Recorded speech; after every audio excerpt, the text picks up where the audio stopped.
पोपटलाल पूरे दिल्ली शहर में बड़ी बड़ी डींगे मारने के लिए प्रसिद्ध था। साथ ही वो अव्वल दर्जे का पेटू भी था। उसकी इस आदत के चलते कोई भी आदमी उसे अपने घर भोज पर नहीं बुलाता था। फिर एक दिन पोपटलाल अपनी बहन के घर जाता है, जो दूसरे शहर में रहती थी। अरे पोपटलाल, बड़े दिनों के बाद तुझे मेरी याद आई।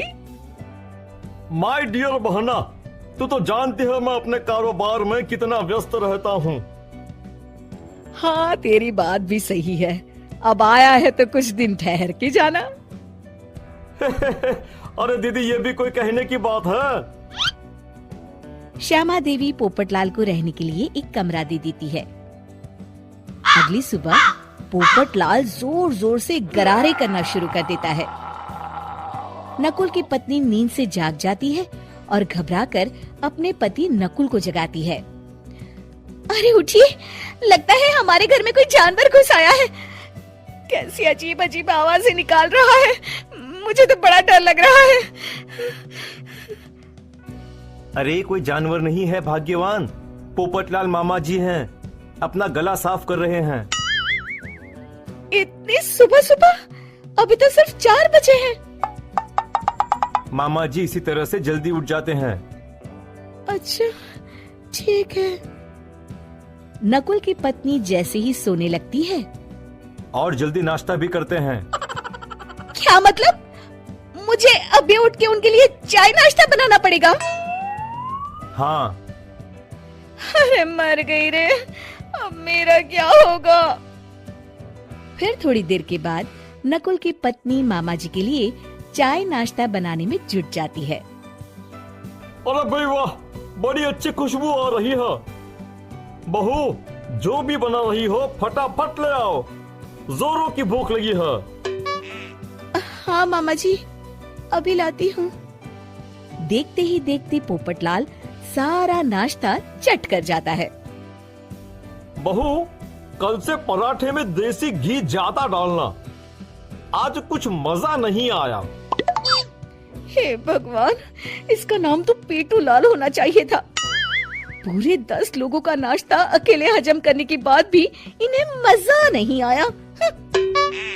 इस तरह रोज पोपटलाल सुबह सुबह घर के सभी लोगों को नींद से बेवक्त जगा देता था और हमेशा खाने की उल्टी सीधी फरमाइश करते रहता था। देखते ही देखते गुप्ता परिवार की दिनचर्या अस्त व्यस्त हो जाती है। अरे भाई, खाने का असली मजा तो इस घर में है। अरे माँ, ये पोपटलाल मामा यहाँ और कितने दिन रुकेंगे? ये अकेले इतना खाना खा जाते हैं कि आज राशन वाला मुझसे पूछ रहा था कि अरे भाई, क्या आप लोगों ने घर में हाथी पाल लिया है? अरे बेटा, अब घर के मेहमान को कोई सीधे मुंह कैसे निकाल सकता है? माँ जी, अब बर्दाश्त की इंतहा हो गई है। मैं अकेले इतना काम नहीं कर सकती। आखिर मैं भी इंसान हूँ। मैं कल ही अपने मायके चली जाऊंगी। अरे भाग्यवान, हम सबको मुसीबत में अकेला छोड़कर तुम कहाँ जा रही हो? जरा सब्र करो, मैं कुछ सोचता हूँ। अगले दिन एक डॉक्टर साहब उस घर में आते हैं। अरे नकुल बेटा, ये डॉक्टर यहाँ क्यों आया है? अरे मामा जी, माँ की तबीयत बहुत खराब है। तबीयत तो खराब होगी ही, तुम लोग उल्टा सीधा खाना जो खाते रहते हो। देखो नकुल, मैं तुम्हारा फैमिली डॉक्टर हूँ, इसलिए आज से मैं जो कहूँगा तुम सबको वही खाना रोज खाना पड़ेगा। आजकल कितनी बीमारियां फैल रही हैं, पता भी है तुम्हें? आज से तुम सब सिर्फ सलाद और करेले का जूस पियोगे, समझे? डॉक्टर अंकल, आप ठीक कहते हैं। पोपटलाल घबरा के, अरे क्या खाक ठीक है भांजे? ये डॉक्टर सीधे सीधे हमें घास फूस खाने के लिए कह रहा है। अरे मैं कहता हूँ भगा इस डॉक्टर के बच्चे को यहाँ से। अरे मामा जी, डॉक्टर साहब ठीक ही तो कह रहे हैं। इसी बहाने आपका इतना बड़ा पेट जो बाहर निकला हुआ है वो अंदर हो जाएगा। इस तरह गुप्ता परिवार रोज खाने में सिर्फ सलाद खाना शुरू कर देता है। बेचारे पोपटलाल का बुरा हाल हो जाता है। ये लीजिए मामा जी, ताजा ताजा करेले का जूस। अरे नहीं नहीं बहू, मैं मरने से पहले मरना नहीं चाहता। मुझे तुम लोग माफ करो। ये भेड़ बकरी वाली जिंदगी तुम लोगों को मुबारक हो। मैं तो चला यहाँ से।